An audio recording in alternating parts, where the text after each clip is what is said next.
Esse podcast é apresentado por b9.com.br.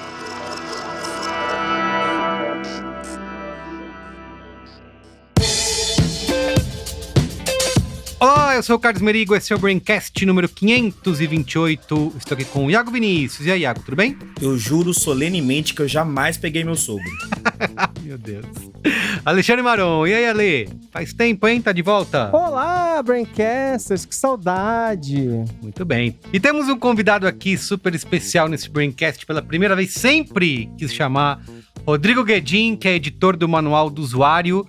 Sou leitor, acompanho o Rodrigo na newsletter, no site, no LinkedIn também. E aí, Rodrigo, tudo bem? Se apresenta para a nossa audiência, fala um pouco sobre você e conta sobre o Manual do Usuário. Já chama a audiência para assinar, hein? Legal. Obrigado, Merigo. Boa noite a todos. Eu sou o Rodrigo Guedin, sou jornalista, cubro tecnologia há muito tempo.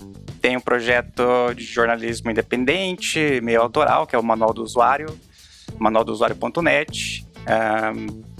Tem uma pegada assim meio diferente de publicações de tecnologia. Eu acho que tem um foco menos comercial ou mais voltado para comportamento, para os impactos, né, dessas coisas que acontecem na maioria das vezes longe daqui. É alguém que fala a verdade, fala as verdades, né? Não só. Alguém tem que fazer esse papel, né? Isso, exato. Não, mas é isso. É um site que tem aí uma boa estrada. Fez 10 anos agora, em outubro de 2023. Olha só. E eu tento publicar coisas assim e abordagens que quem lê outros sites de tecnologia sempre se depare com algo novo, né? Não fique mais do mesmo ali, só regurgitando o que vem de fora ou o que as próprias empresas dizem. Acho que essa é a grande pegada do manual. E visitem lá, e se inscrevam na newsletter gratuita. É isso aí. Muito bem, ó.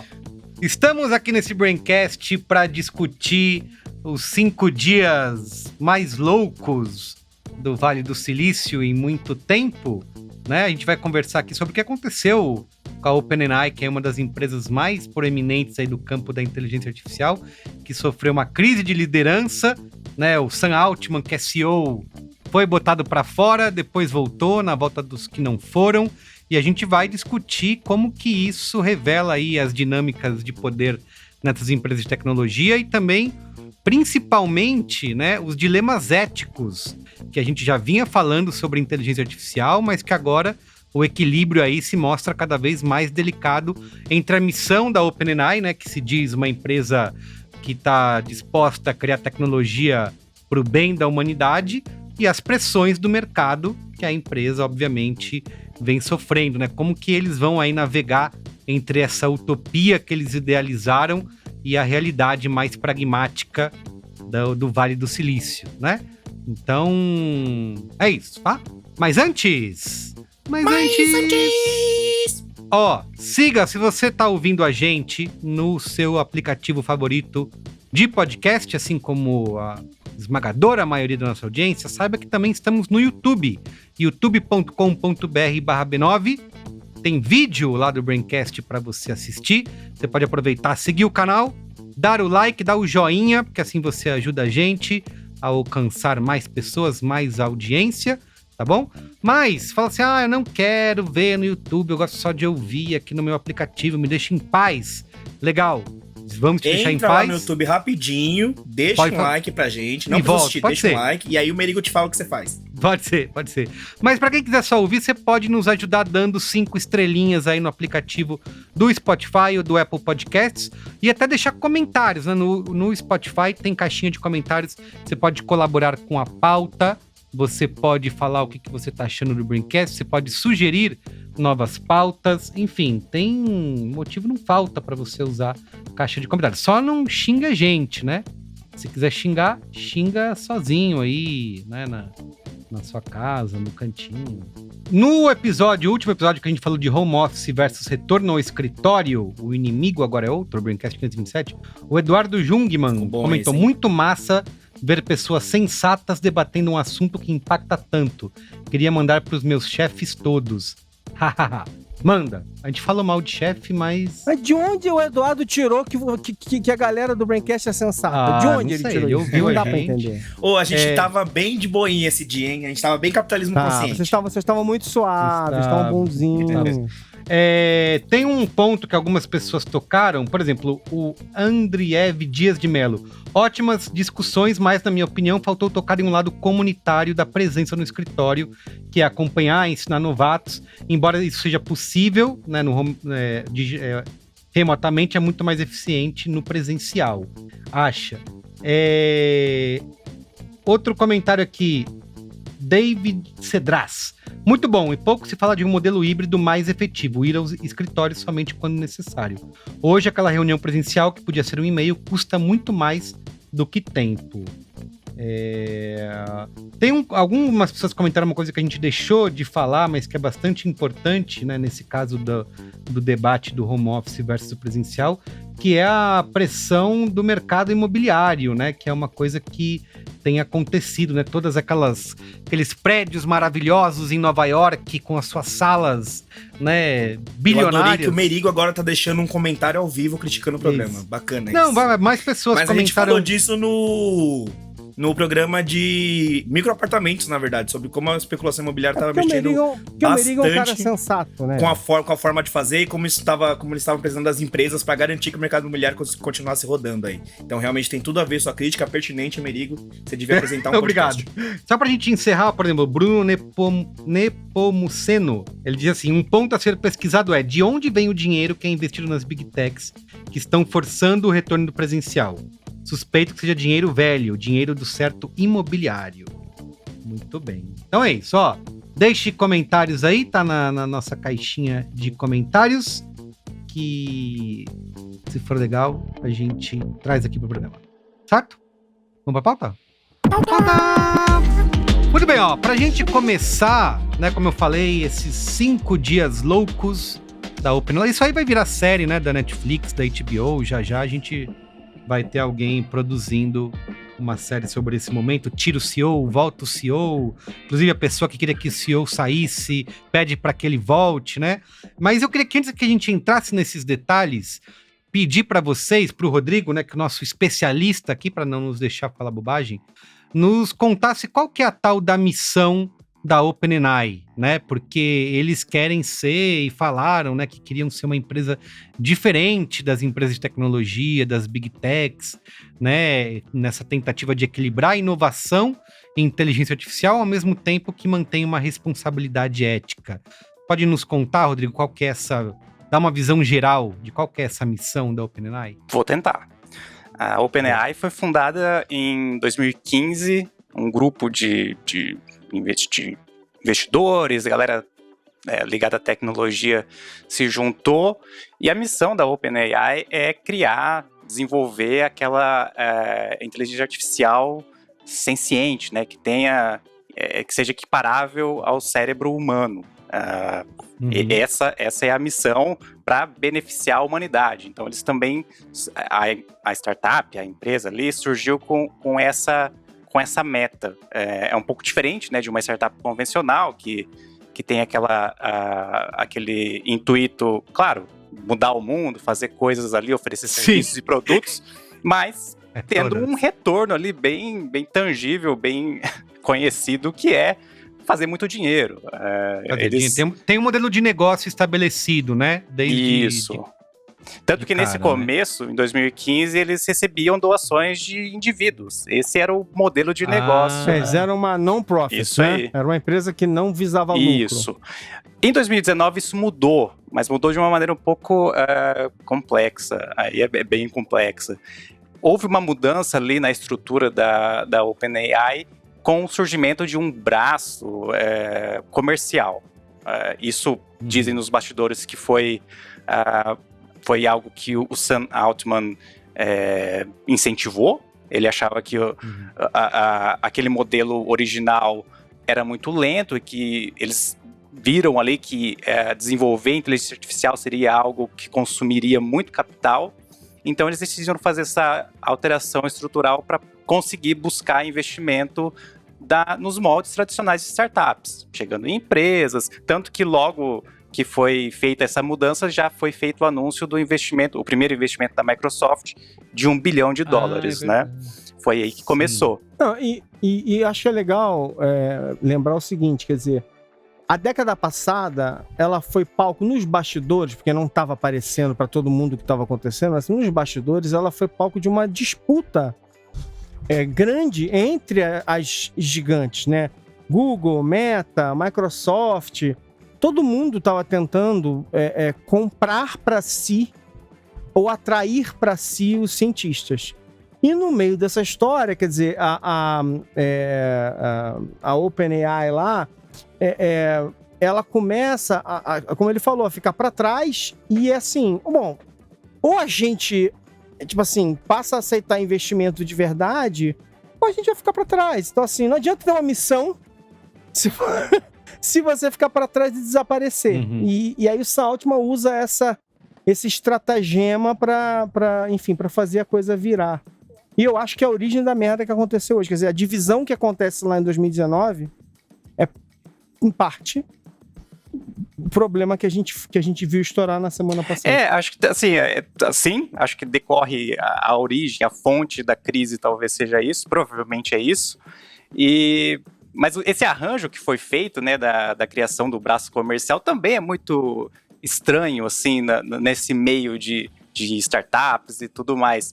Porque se a gente pegar, por exemplo, a Microsoft, que é a maior parceira da OpenAI, já se comprometeu a colocar mais de 10 bilhões de dólares ali, o acordo que eles têm com a OpenAI é muito... poderia ser visto como desvantajoso, porque ela detém 49% do braço comercial. E ela não tem assento no conselho da OpenAI. Então, ela, até nessa demissão do Sam Altman, o Satya Nadella, que é o CEO da Microsoft, ficou sabendo junto com a gente, quando o conselho da OpenAI anunciou num blog a demissão com aquele tom meio, né, o cara não foi sincero com a gente. Tô avançando a pauta aqui, mas é mais ou menos isso. Né? Não, mas justamente a pergunta que eu ia fazer em sequência era essa, né? A gente poder fazer aí traçar quais fatores que levaram a essa tentativa, né, de tirar o Sam Altman do poder, né, de tirar ele de dentro da OpenAI, e esse resuminho, né, de como que isso aconteceu em 5 dias, né? Começa com esse comunicado num tom quase chamando o cara de desonesto e mentiroso, né? E depois você tem todo um movimento interno de dizendo que os funcionários todos iam embora se ele não voltasse, toda uma pressão, e o cara voltou. Pode resumir um pouquinho isso pra gente? Resumo da novela, né? Parece isso, resumo da novela. Exatamente. O primeiro capítulo foi na sexta, 17, com esse post do blog. A OpenAI tinha no conselho administrativo 6 pessoas, 3 internas, o Sam Altman era uma dessas 6 pessoas, e 3 externas. E aí rolou um complô de 4 dessas pessoas, as 3 externas e uma interna, que era o Ilya... Peraí que vou ter que colar o nome do cara aqui. Difícil. Ilya Sutskever. Perdoe minha pronúncia se estiver enganado. Ilya Sutskever. Deve ser de outro jeito, mas é o Suts, né? O nosso amigo Suts. Inclusive, dizem, né, nos bastidores, que foi ele o principal articulador do complô, assim. Ele é um dos fundadores também, um dos cofundadores da OpenAI, né? E pegou todo mundo de surpresa, ninguém esperava, tanto que na véspera o Sam Altman tinha participado de eventos nos Estados Unidos representando a empresa.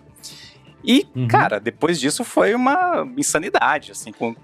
Mas, Rodrigo, ele pode fazer isso sozinho ou ele teve que convencer lá o board em estilo Succession? Tivemos aquelas reuniões em salas de vidro e ele teve que convencer... Não, então, porque eu acho que é legal, para dar um pouco de contexto da história que o Rodrigo vai contar pra gente, mas assim, é legal a gente lembrar o seguinte, essa empresa era uma non-profit, quando ela abre essa frente comercial, né, ela cria esse modelo híbrido, maluco, em que ela tem um board de pessoas que não são acionistas, mas que tem um poder completamente desproporcional. Sim.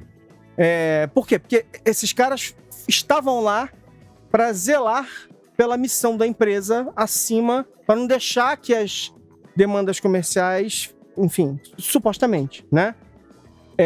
Enfim, tem mais coisa pela frente, mas o meu ponto para vocês e acho que a gente tem muita coisa legal para discutir. Esse modelo híbrido, né, que esses caras já, tipo assim, o board já existia, já tinham todo um cuidado, mas assim, o que sobra de verdade de todo esse conceito anterior, né, assim, esse board é muito poderoso.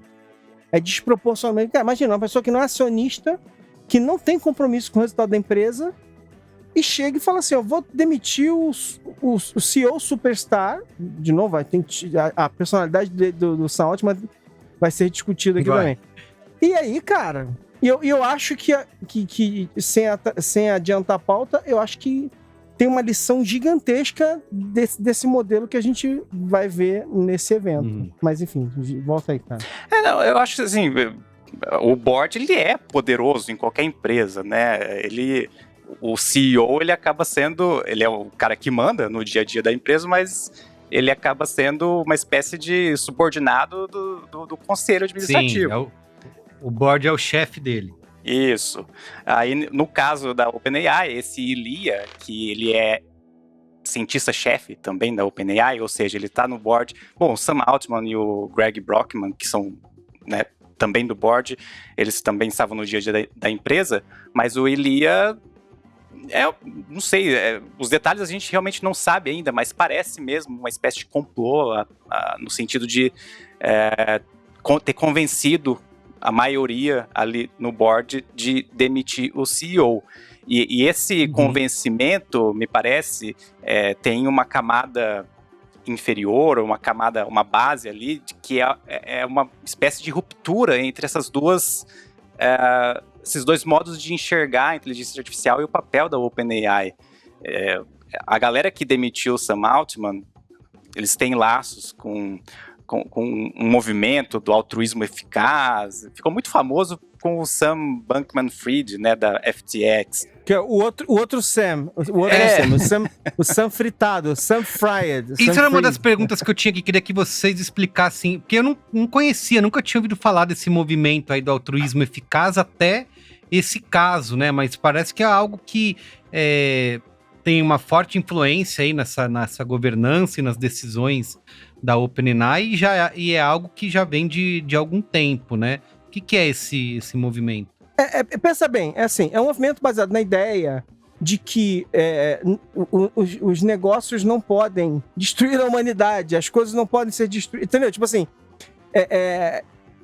e que na aplicação efetiva dessa ideia, enfim, não pode causar sofrimento, você tem que zelar pelo futuro da humanidade e dos seres ao redor, quer dizer, não é só a humanidade, porque os animais, as plantas também estão dentro dessa filosofia de que você não deveria criar coisas, quer dizer, pelo menos se você segue essa filosofia, então você deveria ajudar as pessoas, você deveria trabalhar pelo bem comum, e essa coisa do efetivo é assim, e tentar causar o maior impacto possível para o bem com o que você está fazendo.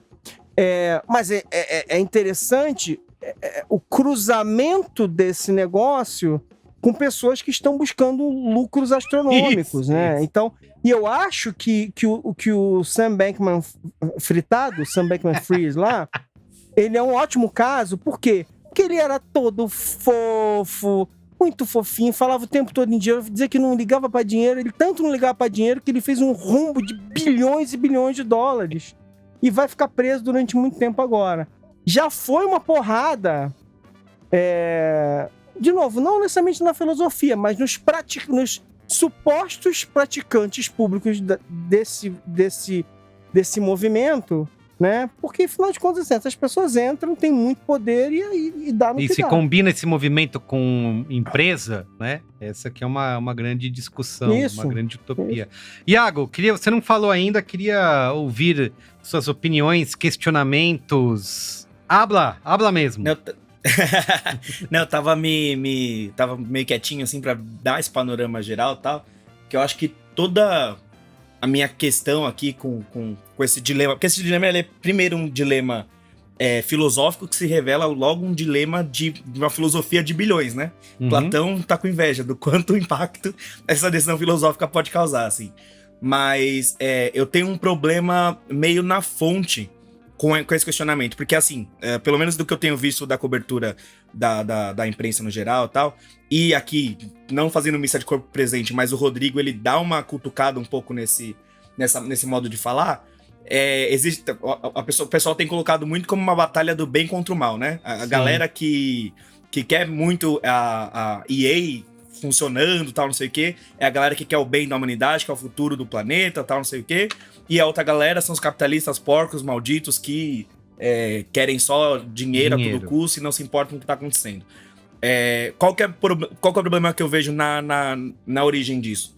Em março, teve aquela carta divulgada com 1.000 assinaturas de grandes pessoas do mercado de tecnologia, que foi divulgada pelo Future of Life e assinada pelo Elon Musk, e aí isso já me fez desconfiar do que estava acontecendo ali, que era, gente, vamos parar de fazer todo mundo, agora que a gente provou que esse é o futuro da humanidade, vamos todo mundo parar durante meses ou até anos para ver como a gente pode fazer isso de uma maneira ética e depois a gente retorna. E aí isso parte do princípio de que se nós vamos parar porque nós estamos preocupados com a ética, nós vamos chegar ao resultado mais ético, porque nós estamos preocupados com isso. E nós somos as mentes mais brilhantes da humanidade. Então, quando a gente quiser fazer ética, a gente vai lá e faz ética. Eu não confio em nenhuma dessas empresas para quietas, sozinhas no canto dela, resolverem o futuro da humanidade. E aí eu acho que existe muito uma... Por que eu tô trazendo isso? Porque essa corrida que rolou desenfreada em busca de inteligências artificiais, aí o Google lança a sua, a Microsoft lança, Bing lança, aí tá tudo cagado, aí tira do ar, põe no ar, o ChatGPT não carrega, tal, não sei o quê. Tem um nível de interessância nisso, que é o nível de publicidade, né, disso. Eu consigo, pelo menos, monitorar o que tá acontecendo no mercado, o que as empresas estão sendo capazes de desenvolver, o que elas estão sendo capazes de lançar no mundo. E assim, não que seja aberto, não que eu tenha acesso às implicações éticas das coisas que estão acontecendo, mas eu consigo, pelo menos, visualizar aquilo. Não é um iceberg escondido de nós, assim. E aí, da mesma forma, agora que tem essas duas facções rolando dentro da OpenAI, e que eu acho que impacta todo o mercado, o Sam Altman foi demitido, e aí logo a Microsoft falou, eu vou contratar. Eles falaram, não, então volta pra... Teve isso também, né? Teve essa loucura, que ele já conseguiu emprego logo, caiu pra cima. Eu queria perguntar isso, assim, não pareceu um oportunismo... Um jogo de cena, você acha? Não, da Microsoft, de repente... Então vem pra cá, né? A Microsoft é uma das... Mas eu acho que é isso mesmo. E se eu fosse o Senalt, eu falava, agora que eu não volto também, vou ficar aqui. Sei lá, a Microsoft deve ter oferecido pra ele, mano, tudo, né? Tipo, mano, eu fico aqui. Aqui a Microsoft é uma das investidoras da empresa. Quando ela faz isso, parece que ela tá meio que, né? Não, beleza, tô pegando, meio que dando uma facada nas costas, sabe? Da empresa, sei lá. Merigo, se você não quer comer alcatra, quer comer ponta de acém ainda é uma carne boa, né? Você quer comer chuleta, é um problema seu, meu querido. Eu quero comer alcatra, quero comer picanha, entendeu? Então, assim, eu acho que também tem essa questão de que essa ideia de que fazer... E aqui eu não tô, gente, defendendo o capitalismo consciente, não tô aqui dizendo que as empresas... Poxa... Mas assim, você não pode partir do princípio de que fazer um jogo executivo é o jogo errado, é jogar errado, é jogar fora... É antiético você pensar no lucro. Não é antiético você pensar no lucro. É antiético você fingir que você não vai pensar no lucro, aí 5 anos depois você fala, eu causei bilhões de prejuízo, e agora eu não sei o que fazer, vocês se virem aí. Tipo, isso é antiético. Fazer uma coisa que não se sustenta é antiético. Então essa filosofia, e eu acho, pelo que eu vejo, já tem um caminho para que ela seja atrelada a indicadores tangíveis. Assim como acontece com ESG, ESG, você precisa bater certas marcas para você poder se autoproclamar ESG e tal. Não é só você falar e isso vai acontecer. Da mesma forma, tem isso para você. Eu quero fazer o maior bem possível. Ok, então eu vou ter que apresentar as análises de maior bem possível, e aí o maior bem possível vai ser baseado em evidências, e isso vai ser colocado numa outra planilha. Eu tô bem planilheiro no Braincast, né? Que cara, beleza, o que dá pra gente bancar desse melhor bem possível. Não vai dar pra gente toda hora fazer o melhor bem possível. Esse é o princípio, assim. pra ser honesto, pro jogo ser honesto, pro jogo ser de cartas marcadas, é isso. E aí eu acho que a briga nossa do nosso lado de público consumidor é, cara, eu não quero que vocês estejam aí fazendo a melhor coisa que vocês conseguem fazer. Porque tudo que vocês fazem de melhor coisa que conseguem fazer, dá merda. Sempre dá merda. Assim, a gente sempre sofre muito tangencialmente com o que vocês fazem de melhor. Eu quero que vocês façam publicamente as coisas. Me parece, não sei se eu tô falando, o que você acha disso, Rodrigo? Mas eu acho que a gente tem que lutar mais por publicidade das coisas, por liberação de códigos e liberação de estratégias e tal, e estudos e tal, do que por, nossa, parem lá e façam com calma, com beleza. Já dizia, no B9 tinha uma filosofia do feito é melhor que perfeito, né? Eu quero, bota o negócio no ar aí, mas aí você me conte o que você tá fazendo. Pra não ficar também um jogo de bem contra o mal, sendo que eu não conheço esse bem, né? Quem são essas pessoas do bem aí? Isso, e que apesar dessa filosofia, eles tinham várias coisas que estavam sendo feitas ali que eram fechadas, né? Que não tinham transparência, ninguém sabia. Quem quer falar? Muitas pessoas, né? Mas esse movimento da Microsoft, ele tem um contexto interessante, né? A Microsoft, ela ficou muito para trás na guerra das inteligências artificiais, tá? Lá atrás, 2011, 2012, né? Tipo assim, uma empresa importante, acho que era BNA, uma coisa do tipo, ela foi, que era do Canadá, uma coisa do tipo, ela é colocada à venda, e a grande sacada dela é que ela usava redes neurais para reconhecer imagens em fotos. Agora a gente nem pensa mais nisso. Mas isso em 2011 era the shit, né? Tipo, então eles estavam prontos para ser vendidos para gigante chinesa. Aí Microsoft entra com um cacife baixo e o Google, na reta final, consegue comprar eles não pelo maior preço, mas por um preço suficiente para eles ficarem riquinhos, mas eles não queriam ser vendidos para uma empresa chinesa. Olha a loucura. Então a Microsoft já começou a perder terreno e ficar muito para trás, bem lá atrás. Lá atrás. Entendeu? Então, assim, a Microsoft passou uma década perdendo desses caras, porque ou o Facebook comprava, ou o Google comprava, né? Aí a OpenAI aparece. A OpenAI foi uma grande oportunidade da Microsoft de recuperar o terreno, né? E é bom lembrar outra coisa interessante, né? Porque o Elon Musk fala tudo aí, o Iago falou Elon Musk fala, eu já desconfio, né? O Elon Musk tentou tomar o controle da OpenAI. Ele tenta tomar o controle da OpenAI, ele tenta dar um golpe, como ele fez na tese, conseguiu, mas na OpenAI ele não consegue dar o golpe. A OpenAI escapa das garras dele e ele ficou, enfim, meio revoltado e tal, não sei o quê. E aí, curioso que ele acabou de lançar a empresa dele, porque tem alguma empresa que o Elon Musk não queira abrir? Ele é cofundador, né? Ele é um dos cofundadores da OpenAI, o Elon Musk. Acho que uma coisa que é importante que a gente talvez devesse falar é que essa questão que o Iago puxou do bem contra o mal, na real, eu acho que são dois lados maus aí, não consigo ver um lado bom em nenhum dos dois, na real. Tem a galera do altruísmo eficaz, né? Uns falam efetivo, outros eficaz, mas é uma galera que o Alexandre resumiu bem. Eu gosto de dizer que são ricos que querem fazer altruísmo, mas que querem mandar também. Não basta só doar, eles querem causar o maior impacto. Leia-se, eu decido para onde vai a grana. Então, e assim, é uma galera que pira numas coisas muito erradas, tipo esse temor de um apocalipse de inteligência artificial, né? Acho que é bem descabido, assim.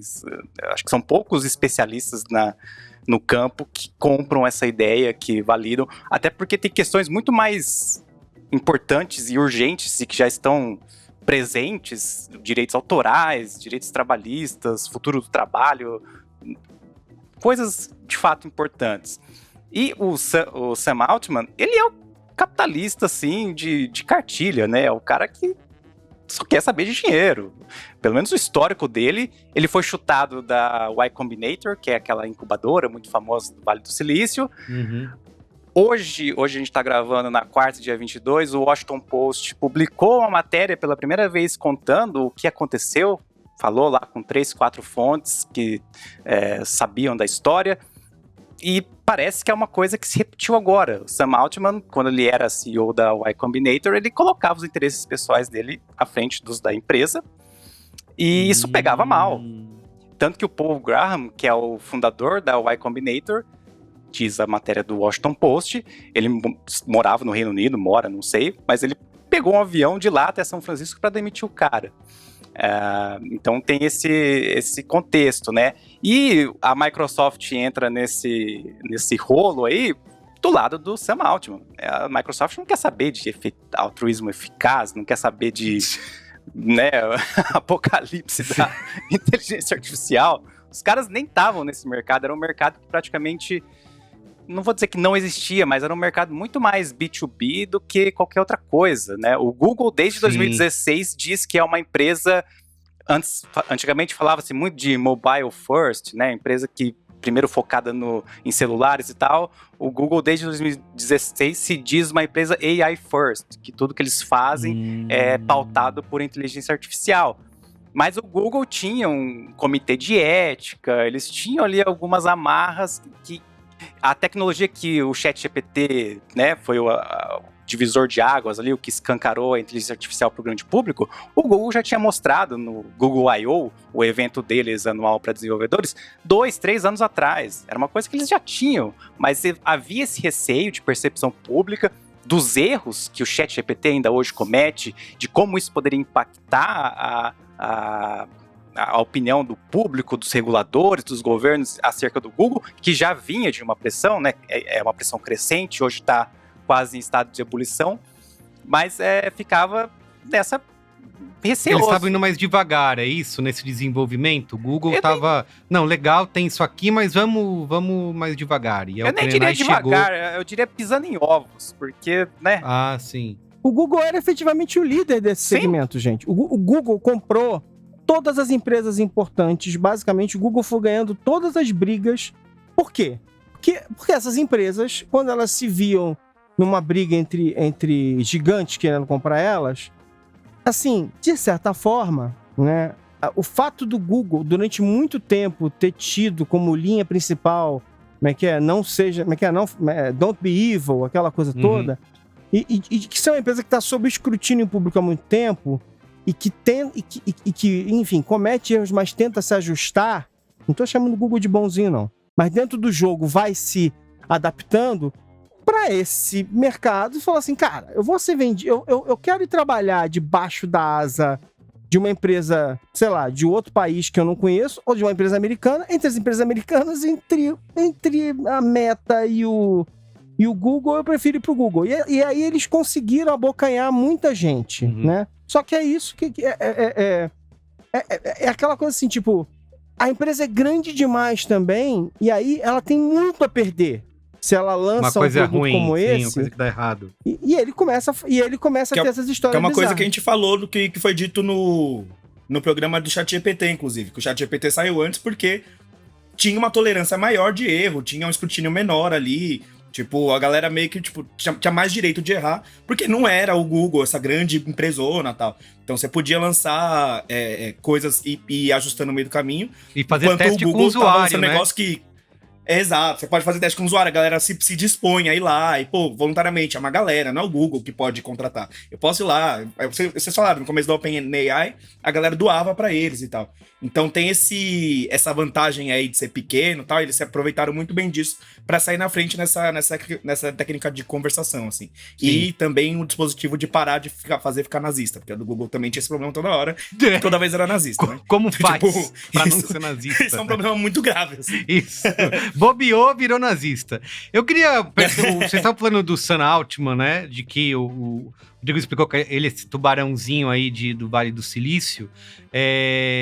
O que ele fez, né? O que aconteceu para ele ter sido demitido e depois, no próprio domingo, né, 2 dias depois, o Ilias, o nosso amigo Sutz, ele mesmo expressou arrependimento por ter demitido o cara, né? Pateta. Que cara. isso? E ele assinou. Mas até aí quem Pateta, nunca, né? Desculpa. Já Que mandei pateta, gente embora e depois falei, não, Nossa. volta, Ele volta assinou vida, a que carta isso. aberta. Tava doidão. Eu vi uma. Muito pateta. Era do Daily Show, falando que. Cara, que 770 funcionários do OpenAI ameaçando sair se o Altman não voltasse. Quem é que gosta tanto do chefe assim pra querer que ele volte, né? O que ele fez? Ele ameaçou a galera? Não, mas, gente, ameaçou jogar os podres Mas peraí, se você... no Choquei? Merigo, você é contratado por uma empresa. Eu acho que aí ele dá bom happy você hour. recebe opções de ações. Aí o CEO é o cara, entendeu? Na sua cabeça ali, o CEO é o cara que tá aparecendo pra cacete, fazendo um monte de coisa e parece que o rumo que ele tá dando pra empresa é o rumo que vai fazer ela valer 90 bi, aí depois 120 bi, aí daqui a X anos, quando você for liberado pra começar a vender teus pacotinhos, Mandar um cara embora. você vai ter muito dinheiro. Entendi. Existe um entendi. capital Mandar o cara simbólico embora do CEO, é perder né, também. dinheiro. Tipo, cara, se a empresa tá indo pra esse lado e você vai mandar esse cara perder embora, você quer que a empresa vá porque pra outro a empresa lado. perdeu. É claro que essas subidas e descidas em uma semana, elas são, enfim, completamente levadas pelos acontecimentos caóticos. Elas são tão caóticas e tão fugazes quanto... Mas assim, sabe? Tipo assim, você tá em pânico. O negócio tá começando a levantar voo de verdade. O último ano pra eles foi bom e tal, não sei o quê. A empresa bate 90 bi, aí dá aquela merda, aí já começa a especular que a empresa já vale 46 bi na semana seguinte, não sei o quê. Claro que querem que ele todo mundo volte, né? Fica puto da vida, né? Entendi. Agora, Rodrigo, antes de você responder a pergunta do Merigo, pra complementar um pouquinho, você acha que tem um pouquinho de efeito Adam Newman no Altman? O Adam Newman, que é o cara do Will Work, né? Que chega Sim. lá, aí ele convence todo mundo, ele fala, não, galera, a gente vai fazer o negócio, vai ser o caralho, vai ser ótimo, pá. E no fim não tem nada, mas ele vai enrolando uma coisa na outra. Você acha que ele pode estar acendendo uma ponta de cigarro na outra do mercado financeiro? Porque me parece que tem um pouquinho dessa sedução, assim, né? Que ele é um cara que, nossa, arrasta multidões, é um maluco. Cara, eu acho que o Adam Newman é doido de pedra.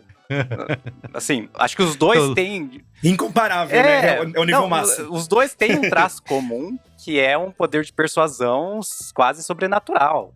Saiu... a gente tem que contar nos dias, né? Que há 5 dias aconteceu tanta coisa. E a imprensa norte-americana cobriu isso, assim, incessantemente. Mas no Financial Times, que não é americano, né? Mas enfim, saiu um perfilzinho do Sam Altman muito bom, explicando isso. Conversou com ex-colegas, ninguém se identificou, óbvio, né? Alguns só. Mas para tentar entender, né? Qual é que é desse cara? Como é que ele chega numa posição assim tão poderosa, né? Peita o conselho e sai por cima, conquista a empresa inteira, todos os funcionários.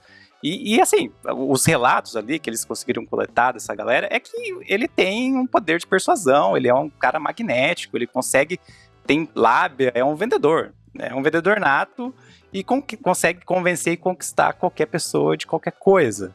Acho que esse é o grande poder. Até porque, se você pegar os cofundadores da OpenAI, vai ter lá, doutor, não sei aonde, especialista, PhD, e o Sam Altman não é nada disso. Ele é... Ninguém sabe se comunicar. Né? Ele é um Ninguém grande sabe se Mas comunicador. você acha que ele...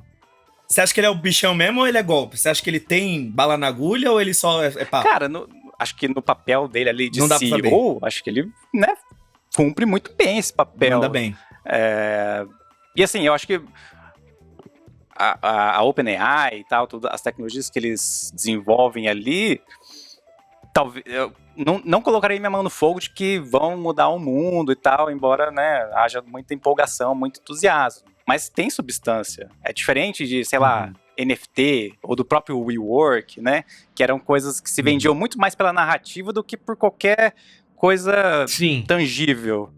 Então tem essa diferenciação. Agora, o quanto desse cara eu acho que ele tem esse papel de líder, assim, mas a que custo, né? Quais são os podres dele? Não sei, por que Olha, na metade do programa, eu tô por mim, deixa o menino lá. Ele tá lá, tá vindo bem, deixa lá. O que levou o conselho, né, talvez fosse a próxima pergunta aí, Merigo. Sim. Uhum. Então, ninguém sabe, cara. Não, sim, eu tinha perguntado o que levou todo mundo a próprio Ilha, né? Ilha. Uhum. A gente nunca vai acertar o nome dele. Ele mesmo expressar arrependimento e depois assinar a tal da carta aberta, dizendo, não, volta aí, rabo entre as pernas, cabeça baixa, né? Porque poderia ser, todo mundo, o board voltou atrás, quer que ele volte, mas o próprio cara que queria que ele saísse teria ficado contra. Não, ele mesmo, pressionaram ele. O que eu tava falando de repente ele tem podres da galera lá, o Sam Altman falou, vou ligar pro Choquei e mandar tudo pra lá, vocês estão ferrados. E aí ele voltou, não sei, só se for. Mas pode ter sido um joguinho de poder interno também, né? Tipo, você não vai ser nossa marionete aqui, você não vai ser o filhinho do board, então você vai embora. E aí, galera, a gente tá toda hora falando aqui no Braincast que, olha só, a galera tem que se organizar no trabalho, tá vendo? O pessoal se organizou, fizeram lá uma parada. O pessoal falou que se ninguém fosse pra escola, ninguém levava falta e chamaram o cara de volta. Então, pra você ver aí, que às vezes é bom você se organizar na sua empresa. Mas eu acho que pode ter sido um pouco disso também, né? Tipo, pode ter talvez batido num limite de uma coisa que o board queria e isso é muito comum de acontecer. Então, tipo, então eu vou te mandar embora. E aí ele falou, você não vai mandar embora, porque... Você imagina o prazer que é estar de volta. Ele fez aquela cena da novela lá. Cara... Não sei, assim, isso talvez a gente só saiba depois que sair o livro do bastidor, né? Sim, porque até agora ninguém sabe exatamente qual foi o motivo. No comunicado da demissão, na sexta-feira, o texto lá assinado pelo conselho dizia que o Altman não tinha sido sincero na comunicação e que o conselho tinha perdido a confiança nele para liderar a empresa. Essa foi a justificativa que diz, mas não diz, né? O motivo ali não fica... diz porra nenhuma. Tudo bem, mas... O que ele mentiu, né? Qual comunicação? Ele mandou o currículo dizendo que tinha ido pra algum lugar, não foi? O que eles querem dizer mas com isso? assim... Ele mentiu no currículo? Isso, tudo bem, sabe? eu entendo que não diz nada, mas eu acho que é um tipo de afirmação, acusação forte, né? Sim, assim, sim. Crise de confiança, né? Não, mentiu.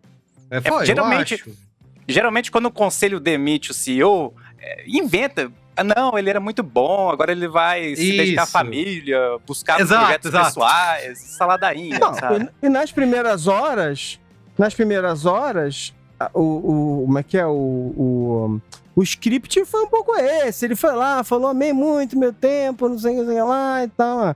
Eu acho, assim, que vamos voltar na história, assim, como o Rodrigo falou, né?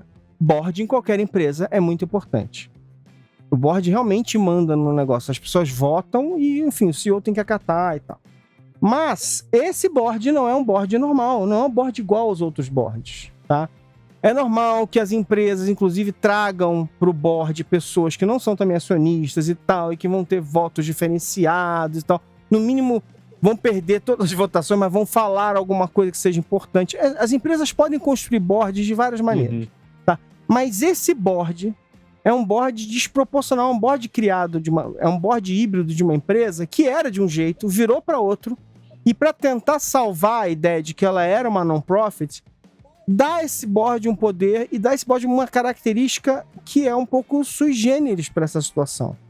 Então eu acho que, assim, o que transborda muito, eu acho baseado em tudo que eu li nas últimas semanas, tudo que eu estava lendo antes e tal, mas acho que transborda realmente uma batalha aí. A gente já viu várias vezes.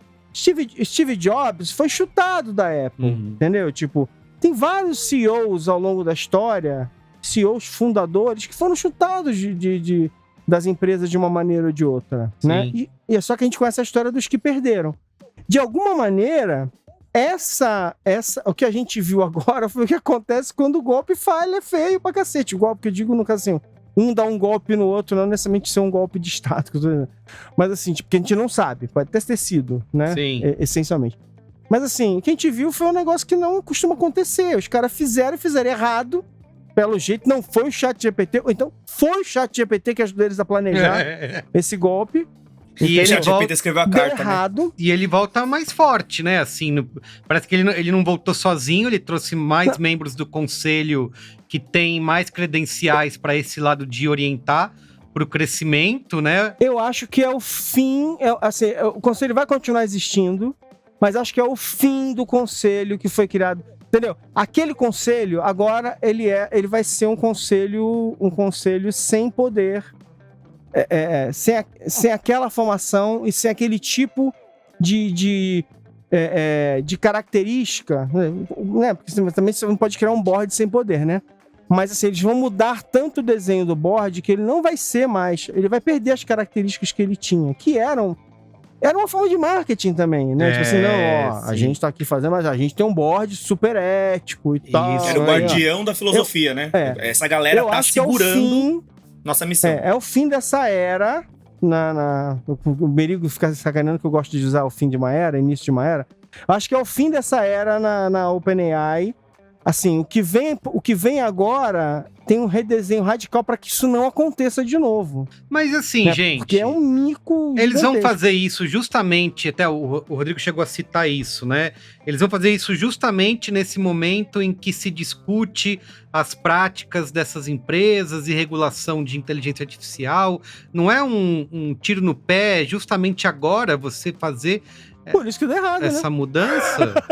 Não, Quando você bota a sua tropa na guerra, é bom você saber que você vai ganhar, entendeu? É bom você ter muito controle das cartas aí. Porque senão... Foi um confronto. Entendi. Foi um confronto entre um grupo que tá tentando fazer que tá com certas medidas censurando certos movimentos estratégicos da e que empresa. tem dinheiro pra cacete envolvido dessa empresa, né? Sendo que eles não têm, como é que o americano fala? Não tem skin in the game, né? Eles não têm realmente, tipo assim, não é o deles que tá na reta, de verdade. Então, assim, imagina, e eles estão limitando uma empresa multibilionária que... Não, essa empresa, de novo, gente, essa empresa até semana passada valia 90 bi e tudo diria que ela já ia valer mais em breve. Os caras acabaram de lançar um negócio que certamente vai contra as linhas mestras do próprio board inicialmente, que é o esquema dos apps, cara. Tipo assim, como é que você pega uma tecnologia dessa, joga na mão de todo mundo e fala assim, ó, faz o que vocês quiserem, gente, uhul! Então, assim, tipo, eu acho que tem aí claramente um confronto de ideias, só que eu acho que os caras que estão tentando controlar essa empresa perderam. Não, o conselho foi desmantelado, né? As duas mulheres, as únicas duas, coincidência ou não, saíram fora. Olha só! É foda, Coincidência, total. É que, assim, dos três externos, né, tinham duas mulheres e tinha o CEO do Quora. Esse CEO do Quora ficou, entrou um que já foi do board da Meta, do Facebook, e um ex-secretário do Tesouro dos Estados Unidos. E, assim, uma coisa interina, e quando tiver um board definitivo, a Microsoft vai ter assento, coisas que eles não tinham. O acordo com a Microsoft é uma coisa surreal, assim, porque eles não têm direito a nada, fora o acesso à tecnologia. Pra vocês verem como a Microsoft estava absolutamente desesperada. Sim, eles não estavam no jogo. Eles não estavam nesse mercado, né? Inclusive, eu recomendo a todos que estiverem curiosas, para dar uma olhada na página Nossa Estrutura da OpenAI. É muito interessante ali, porque eles falam todos esses detalhes. Tem um trecho da Microsoft, a parte, eles dizem que a Microsoft tem direito a acessar toda a tecnologia deles até eles desenvolverem aquela tecnologia, aquela inteligência artificial geral, que aí não, porque aí seria para o benefício da humanidade, a Microsoft está de fora. E tem um organograma que é bizarro, assim, que a Microsoft está no rodapé, sabe? Tem o conselho administrativo aqui em cima, a non-profit, a empresa com fins comerciais, aí a Microsoft tem uma setinha ali do lado, minority owner, e é isso aí que tem para a Microsoft. Eu vou dizer mais, assim, se eles não tivessem conseguido reverter a situação, porque não é nem não é nem o Sam que é importante, são 700 caras que saem de lá. Eu acho que o Sam é importante, entendeu? Cara. Não, tô falando assim, sem dúvida que ele é o líder da parada, as pessoas seguem, mas falam assim, mas do ponto de vista do desenvolvimento de cada coisa, tipo assim, as ideias e os cérebros, ele lidera esses cérebros, mas os cérebros é que são a massa, porque se ele vai embora sozinho, não é a mesma coisa, assim, o tempo que ele ia demorar pra construir algo assim de novo pode ser longo pra cacete. Ele levanta... Então, assim, a Microsoft chegou perto de ganhar por centavos uma empresa de 90 bilhões, porque basicamente todos os cérebros iam pra lá, ela já tinha o controle de várias propriedades intelectuais vinculadas, por causa dos acordos e tal, não sei o quê. Assim, ela bateu na trave, assim, seriam daquelas viradas históricas. Essa história ainda vai render muita discussão. Sim. Perdeu tudo, morando de aluguel a Microsoft. Mas assim, Rodrigo, concordo com você, o Sam é absolutamente importante, mas assim, ele sozinho, e ele tendo que construir tudo de novo. E ele indo com, tipo, 600 caras, 600 cérebros, porque, porra, caralho, a Microsoft bateu na trave de fazer um negócio assim. Eu acho que não teria precedente na história dessas empresas de tecnologia um negócio desse tamanho. Ia ser, tudo foi bizarro essa semana. Ô, Rodrigo, então a OpenAI abre aquela fachada, digamos, de empresa ética que existia, e eles abrem mão disso para agora, de vez, bater de frente com toda a discussão que existe de regulação, né? Inclusive na Europa, né? A gente tem algumas discussões mais avançadas em relação a isso. É isso, eles vão, em vez de colaborar, esse novo board aí vai querer bater de frente com essas propostas, como o Marão falou, de censurar alguns movimentos, é isso? Eu acho que... mais ou menos, né? Isso era eu especulando, né, gente? Por favor. Vamos voltar um pouco aqui. O Sam aqui. Altman, ele, ao longo do último ano, depois do surgimento do ChatGPT, de todo o sucesso, ele virou meio que porta-voz ou o rosto da inteligência artificial. E ele tem se aproveitado desse papel. Em 2023, ele veio para o Brasil, foi para a Europa, fez lobby, conversou com governos, com legisladores, porque em vários países, no Brasil, na União Europeia, já estão rolando discussões no legislativo para desenvolverem, para criarem leis que regulem a inteligência artificial. Então ele já estava nesse papel. Só que talvez, muito provavelmente, ele não estivesse, ou esse lobby que ele estivesse fazendo não estava muito alinhado com o que o conselho, que os altruístas eficazes esperavam, né, ou desejavam. E aí eu acho que, como disseram, foi um confronto. Acho que o conselho bancou ali, fez uma posse e perdeu feio. Mantém-se a estrutura, tal, tá fachada e tudo mais, mas agora o Sam Altman tem todo o poder ali dentro e isso, né, imagina, talvez voltou não por cima da esperassem. carne seca, como Voltou se por diria. cima, cara. E assim, eu acho interessante, a gente acabou fugindo um pouco da questão, deixou ela no ar, do que teria motivado, né, esse movimento do conselho.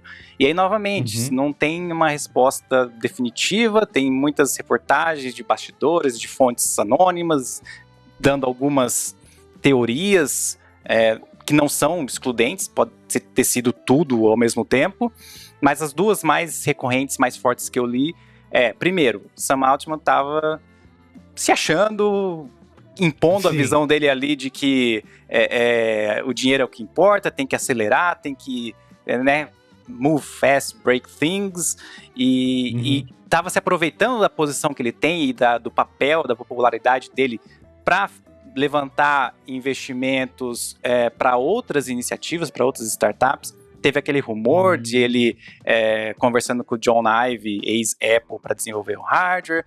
Também tem histórias de que ele estava conversando com fundos soberanos do Oriente Médio, com o Masayoshi Son, que é o cara do SoftBank no Japão, para levantar uma grana para uma nova startup. Então tem isso. Ou seja, ele está de novo botando interesse pessoal acima dos interesses a da mesma empresa. história lá da Y Combinator. E aí, outra história, como eu disse, pode ser concomitante, o New York Times deu hoje ou ontem, uma história de que os conflitos entre o Altman e o conselho já vinham de algum tempo, e que, no último ano, ele tentou derrubar uma das conselheiras. Vou até pegar o nome dela aqui, que é da Universidade de Georgetown. A Ellen Toner. Porque ela teria escrito, co-escrito, né, com outros pesquisadores, um trabalho, uma pesquisa lá na universidade dela, falando mal, não falando mal, mas criticando a postura da OpenAI e elogiando a vou ter que colar aqui o nome da... Fala aí. Anthropic. Aqui é a que é a concorrente, né? Isso, que é a concorrente, que segundo essa Ellen, essa Anthropic, ela teria, uma startup que estaria desenvolvendo inteligência artificial de uma maneira mais cuidadosa, mais alinhada com os valores que o ex-conselho agora pregava. Isso Sam Altman viu, achou um absurdo, né? O peso que uma conselheira tem falando mal da própria empresa ou elogiando uma rival tão direta, e teria feito um movimento ali de bastidores para tirar ela, que pelo jeito não deu certo. Então, acho que tudo isso, claro, pode surgir algum fato novo, algo que a gente ainda não saiba, mas acho que já tem aí coisa suficiente para justificar aquela mensagem no comunicado. Não foi sincero na comunicação, perdemos a confiança e tudo mais. Parece que é uma relação que já vinha mal de muito tempo e que nos últimos meses ou no último ano se deteriorou muito. E também teve o Dev Day da OpenAI no dia 6 de novembro, que foi o primeiro evento para desenvolvedores, né, da OpenAI, igual outras empresas fazem. A Apple tem a WWDC, o Google tem o Google I.O. e tal. E que, cara... parecia que o Steve Jobs tinha ressuscitado ali. O cara tava... foi ovacionado. E ele... Cara, lançou uma App Store, então, ele gente, anunciou muitas coisas. Não sei se isso tava... Aí, novamente, falhas de comunicação, né? Talvez o conselho não estivesse tão a par, pelo menos essa galera... E ficou horrorizada ali com o que foi anunciado. Então, acho que isso... Talvez agora a gente tenha fechado aí o cenário completo de como toda essa novela se desenhou e se desenrolou. Muito bem. Para a gente caminhar aqui para os finalmente, queria perguntar para vocês, primeiro, a opinião, né? Eu sei que é uma discussão super filosófica, né? A gente vê como que isso dá... treta, né? Porque no fim das contas a gente está falando de inteligência artificial, mas as pessoas que estão lidando com esse desenvolvimento são todas humanas, né? Mas se é possível a gente ter esse equilíbrio entre a utopia e a realidade, né? No fim das contas, né? Se a gente consegue... a gente tinha todas aquelas ambições utópicas, né, que está na missão da OpenAI desde o começo, mas no fim, quando o dinheiro cruza o caminho, a gente vê que as coisas não são bem assim, né? Como que vocês enxergam esse desenvolvimento desse mercado de inteligência artificial? Se no fim das contas vai ganhar mesmo essa força do Vale do Silício em gerar dinheiro, e vai ficar para governos, instituições e, enfim, associações cívicas, sociais, fazer essa outra parte de cobrar um trabalho ético? Pergunta fácil. Como vai ser o futuro da humanidade? Assim, se a gente puder dizer em linhas gerais, mais ou menos. Se vai sobrar para, no fim, a gente ter uma legislação que vai, de novo, é o que vai sobrar para a gente conseguir ter algum tipo de controle, né? Porque se você deixar como que é na mão invisível do mercado, ele se autorregula, como a gente está vendo, ele se regula sempre para o lado de gerar o maior lucro e não essa abordagem utópica aí do altruísmo efetivo acaba caindo por terra, né? Acaba não se sustentando, né? Eu sou muito reticente, dado o histórico recente que nós vimos, que nós vivemos e ainda hoje sofremos com as empresas do Vale do Silício, com toda essa ideologia californiana. Sou muito desconfiado de qualquer novidade que venha lá, né? E com a inteligência artificial não é diferente. Eu acho que não... Vai mudar o mundo? Talvez, bem provável que sim, mas não para melhor, não como eles estão, como os proponentes colocam, né? Sempre, vai ser tudo maravilhoso e no fim das contas você tá lá, vide, por exemplo, redes sociais, né? Você vai reencontrar seus amigos e hoje tá lá, uma desgraceira gigantesca. Viciado no feed. Você só encontrou com seus amigos para poder odiar eles mais do que nunca. Foi para isso que você viu. Preferia nunca mais. Mas, cara... Assim, às vezes alguns me chamam no manual do usuário de ludita, e até irônico, né? O cara que tem um site de tecnologia que é... Mas eu não sei, assim, eu sou... Eu acho que Desconfiado. vai ser o mais do mesmo, assim. A tecnologia, acho que já ficou muito claro que tem alguns ganhos bem significativos no mercado de trabalho, principalmente. E quando pega nessa vertente, é muito difícil conter, porque a tentação para reduzir custos e aumentar a receita, faturamento é muito grande, né? Então, Muito alto, sei lá, para ficar na nossa área, pega lá, você tem hoje uma agência de publicidade, 100 caras, 100 redatores, você paga um ChatGPT, o salário, 10% do salário de um faz o trabalho de todos eles. É pior? É Sim. pior, mas quase ninguém percebe, não dá para passar. E é isso, assim, eu espero estar muito errado, mas nesse tipo de coisa, meu retrospecto, modéstia à parte... Muito bem. E pra gente encerrar, né, eu queria perguntar pra vocês se dá pra gente traçar aí um futuro da OpenAI, da inteligência artificial daqui em diante, né? Porque é isso, né? Acho que a diferença de outras, assim como o Rodrigo falou, de outras promessas tecnológicas é que a gente tem hoje uma ferramenta que está à disposição de todos, tem versão gratuita, né? Ela tem a sua utilidade, né? Já de partida, já tem muita gente, jamais citarei nomes aqui, já muita gente viciada e dependente do ChatGPT.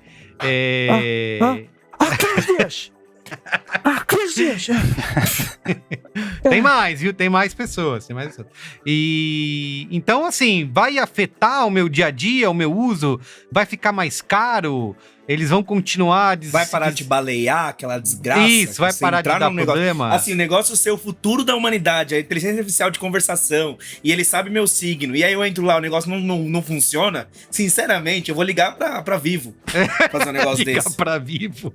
Enfim, o que a gente pode dizer aí, né? Fazer um exercício de futurismo do que... Pra onde vai a OpenAI? Vai virar uma grande empresa Skynet do futuro, vai a todos dominar, ou simplesmente não, a gente está imaginando coisas.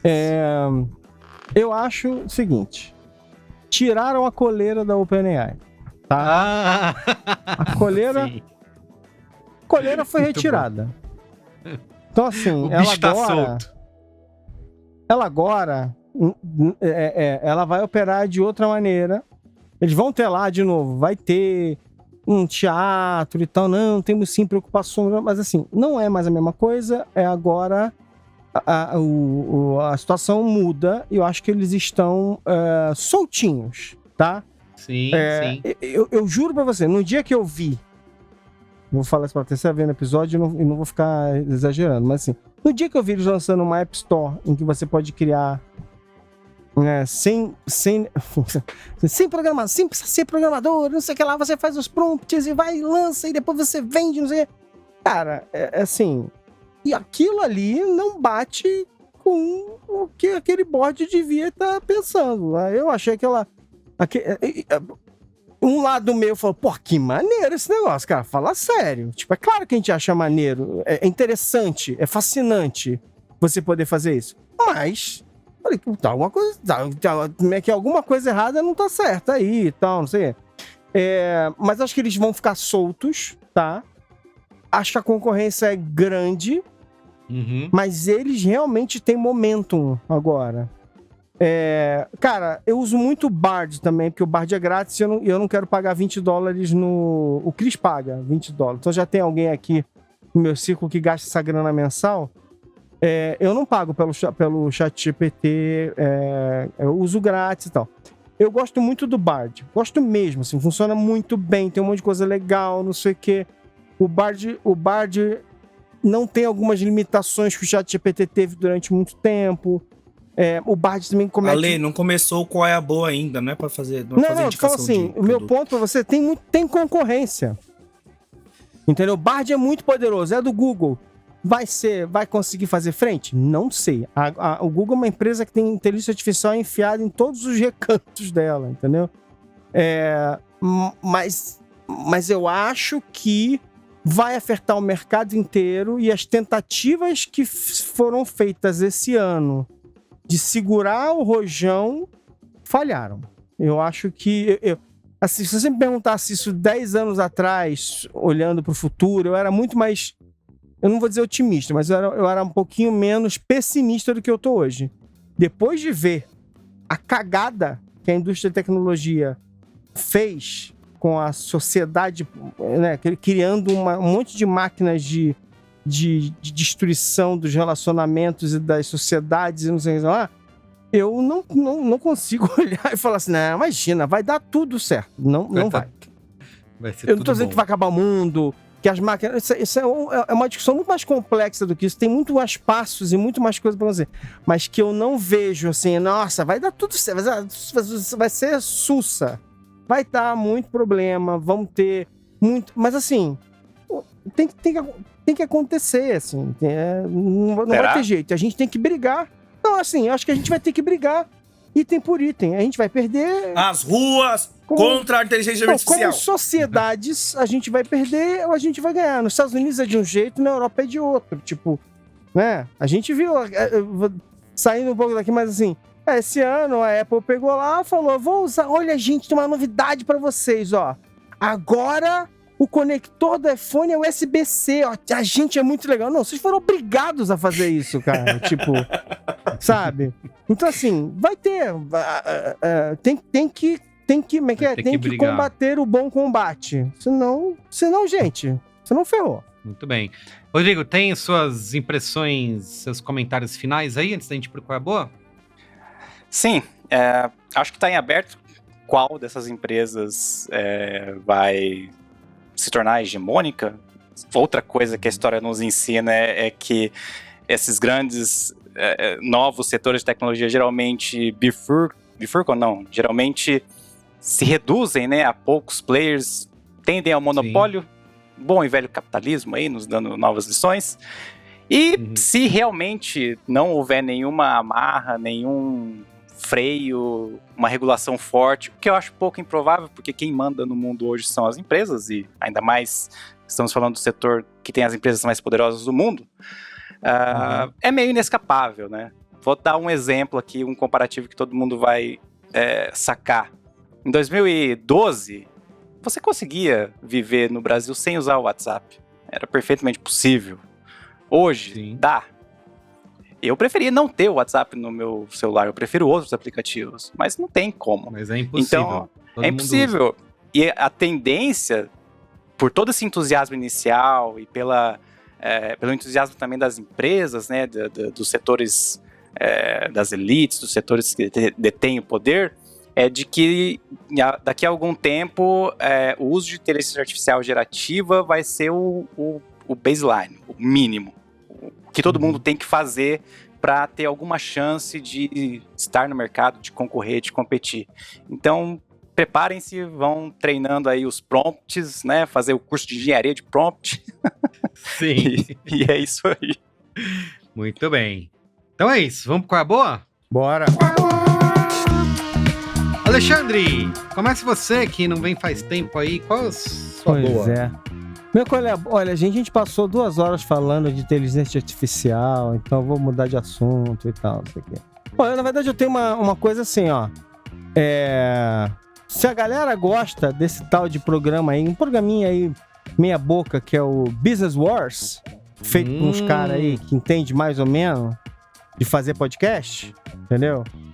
Eu acho que deviam pressionar, porque Business Wars tem uma série excelente contando a história da corrida pela inteligência artificial. São 3 episódios. Força a barra aí pros caras aí que fazem Business Wars lançarem isso aqui no Brasil em português, pra todo mundo entender. E é muito bom. O programa é muito bom, então o programa aqui em português é bonzinho também. Bem bonzinho. Recomendo. Mas... Eu nunca dei de qual é a boa aqui, mas muito bem lembrado, né? Guerras comerciais, novas temporadas aí, produzidas pelo... Eu faço a propaganda e faço isso. Obrigado, Ale. Obrigado, Ale. Obrigado. Foi de coração. Guerras comerciais, produzidas pelo B9 junto com a Wondery. Você pode ouvir primeiro no Amazon Music ou lá no site do B9 também, depois em todos os aplicativos de podcast. Obrigado, Ale! Obrigado.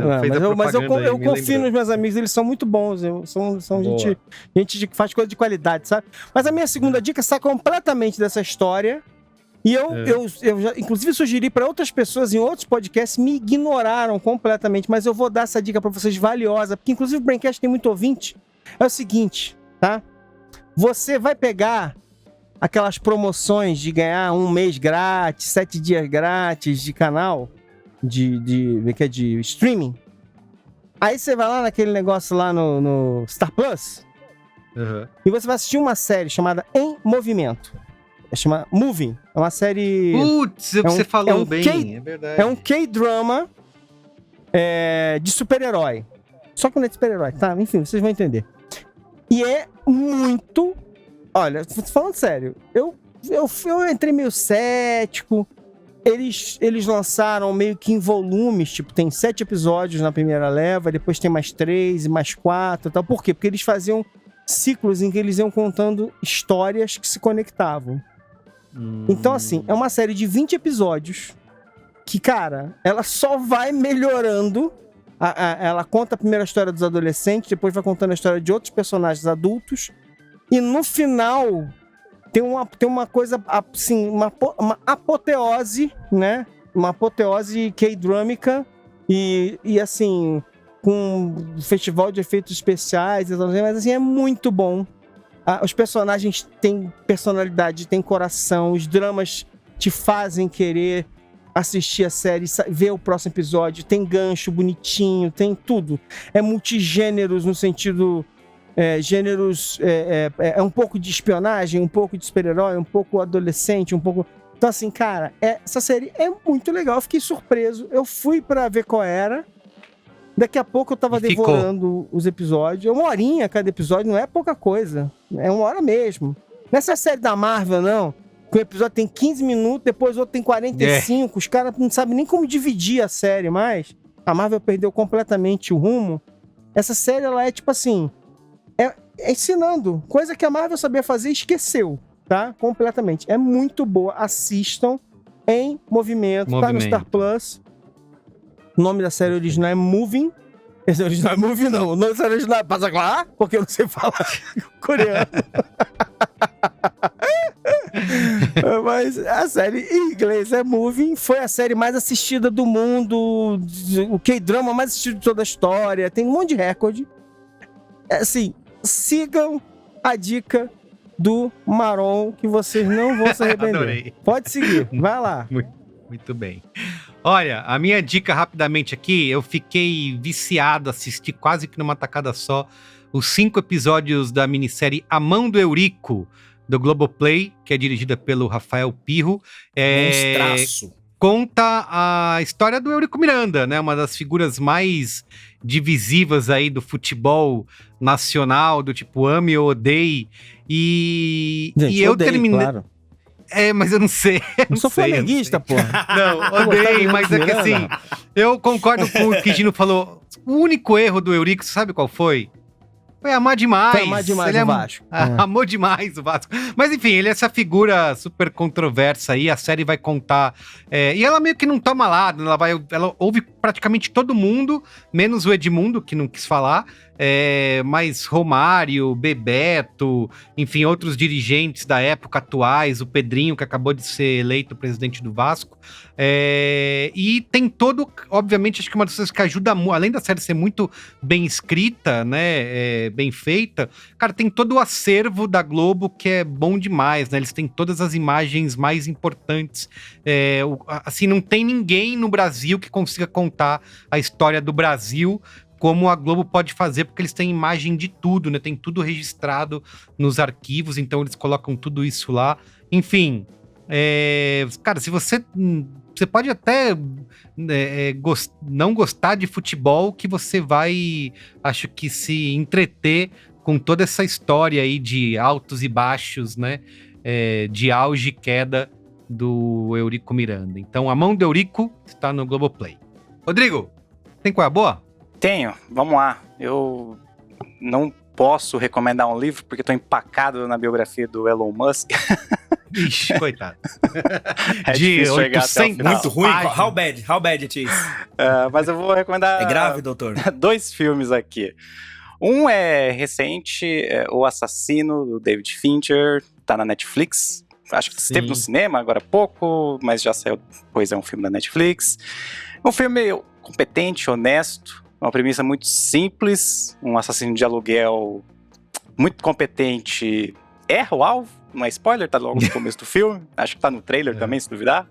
E o filme mostra todas as consequências práticas e também as mais profundas ali, mas é um filme, bom, eu adoro o David Fincher e esse filme não foge à regra, muito legal. E quem tá nos ouvindo aqui, costumava ouvir o podcast do Manual do Usuário, né, agora ele tá meio no hiato, lembra que eu gosto muito de filme antigo. Então eu peguei aqui na minha biblioteca um dos clássicos aqui que eu gosto muito para indicar. É um filme de 1933, chama Cavadoras de Ouro, do Mervyn LeRoy, logo depois da Depressão, né, nos Estados Unidos, e mostra a história de um cara, de um ricaço, fazendo uma coisa boa, veja só. Mas ele vai lá e ajuda a erguer um... Ele entra no board da OpenAI. O espírito dele tá lá. Mas ele ajuda ali uma galera da Broadway a erguer um show e tal, e é filme muito gostoso de assistir, muito legal. Faz algum tempo que eu vi, tá até na lista pra rever. Cavadoras de Ouro. Não sei onde você vai achar, você que tá ouvindo que ficou interessado, mas procure aí, deve estar em algum streaming ou, né, em outros cantos obscuros da internet, com certeza acha. Se bobear, né? Ó, acabei de pesquisar aqui, tá no Belas Artes à la carte. E por ser um Gosto filme muito de Belas Artes. Pois é, assista lá, mas provavelmente tem até no YouTube, né? Esses filmes da década de 30, assim, 20, costuma ter alguma coisa, alguma boa alma subiu no YouTube, mas enfim, como o Rodrigo falou, veja lá no streaming do Belas Artes à la carte que é muito bom. E, obviamente, né, lembrando, Rodrigo, não deixe de acessar o manual do usuário, manualdosuário.net, né? Isso aí, .net. Perfeito. Principalmente se você tem um podcast de tecnologia e você é pauteiro, você vai pegar várias pautas lá, viu? Um amigo meu passou por isso, e ele me contou. Muito bem. Iago Vinícius, finaliza aí, por favor, como sempre, com chave de ouro. Bom, bora lá. A dica que eu ia trazer, eu tava até meio assim, porque não tem nada a ver com esse universo, mas como os que eu indico nada tem nada a ver com o universo mesmo. Mas no fim calhou que eu acho que até é meio pertinente, já que a gente terminou o Braincast nessa altíssima nota de esperança e comunhão, dizendo que o mundo vai com certeza acabar e a gente vai se encaminhar para um colapso a partir da tecnologia, é bom mostrar o que acontece quando o mundo acaba. Então eu tô indicando o livro O Despertar de Tudo, Uma Nova História da Humanidade. É o livro são 2 Davids. David Graeber, eu acho, é Graeber que escreve, e David Wengrow. São Davids de nome difícil, mas eles chamam 2 Davids. Aí você faz de achar. Capa laranja, chamativo. O livro ele foi recém-lançado aqui no Brasil, lançado acho que no começo desse ano. Quem estava lá para prestigiar o lançamento era o senhor Fernando Haddad, inclusive, porque tudo que é seu amigo. Antropologia ele adora. Mas qual que é a parada? Lá, quebrou a quarta parede. Qual que é a parada desse livro? Existe na antropologia e na arqueologia, nessas áreas correlatas, há muito tempo já, eles já destruíram todos aqueles mitos que a gente aprende na escola sobre pré-história, paleolítico, revolução neolítica e agricultura, tal, não sei o que lá. Isso já há muito tempo, eles já derrubaram, só que eles não conseguem comunicar isso pra sociedade. Não é que eles não conseguem, né? Mas isso não tá sendo comunicado pra sociedade. A gente ainda se vê em teorias de 1500. E aí o que eles pegam pra fazer é uma investigação, inclusive falando com a própria comunidade arqueológica e de antropologia e tal, uma investigação a partir das sociedades que a gente descobriu nesses 500 anos de pesquisa, principalmente sociedades indígenas, sociedades que estavam à margem, que não estavam na Europa propriamente, que estavam em lugares que não são tão pesquisados, mostrando como se constroem sociedades e tal. O princípio do livro, quando eles começaram, eles queriam fazer um livro sobre como começa a desigualdade social, em que ponto isso começa. E eles viram que essa pergunta não faz nenhum sentido, porque sempre teve e não teve desigualdade social, de formas concomitantes. Então, aí eles mudam a pergunta que é: quando que a desigualdade social começa a ser um problema? O que torna ela um problema? E aí, ele vai investigando em várias sociedades que são chefiadas por mulheres, sociedades que mudam de lugar, sociedades aqui do Brasil também, inclusive, e tal, pra mostrar pra gente como o que a gente dá como pressuposto não é pressuposto. E o que ele chama muita atenção é, cara, quando a gente fala de, sei lá, revolução agrícola, tal, sei lá, a gente tá falando de um intervalo de milhares de anos que é muito maior do que a gente tem de sociedade, assim. Então, o que tem aqui agora, amanhã pode ser outra coisa. E a gente tá vivendo uma crise climática aí complicadíssima, o mundo vai mudar bastante, e aí, a partir disso, as sociedades vão mudar bastante também. Como dizem no terreiro, cantiga que menino canta, a gente grande já cantou. Problemas que a gente tá passando agora, provavelmente as sociedades anteriores já passaram também. E quanto mais forem se desenvolvendo a arqueologia, mais a gente vai saber sobre elas, mais a gente vai ter respostas sobre elas, assim. Acho que é muito bom porque a gente tem muito essa perspectiva de que, a Europa, os brancos, né? Eu, como negro, principalmente, os brancos venceram a guerra, a gente, poxa, nós somos os perdedores e tal. E aí, ele mostra não só que não necessariamente é essa história, como isso a gente só se importa com isso porque a Europa falou que venceu. Se a Europa não tivesse falado que venceu, a gente ia sair se preocupando com outras coisas. Então, um baita calhamaço, assim, é pra dar uma explodida. Eu devia ter lido O Sapiens, que é o livro que o Cris Dias ama. Cris Dias ama.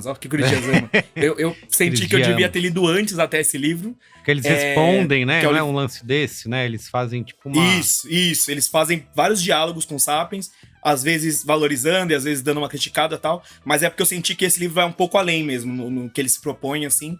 Que entender um pouco, tipo... Parar um pouco... Tem uma parte, por exemplo, que ele fala... No Sapiens ele fala, vamos mostrar como o trigo manipulou a humanidade pra se tornar uma cultura principal. Ele fala, cara, isso não aconteceu, o trigo não é senciente. Quem foi lá foram os homens que fizeram, os homens e as mulheres que fizeram isso, então vamos investigar como que isso aconteceu e tal. E isso traz muitas respostas, assim. Então tá sendo bem mind-blowing, assim.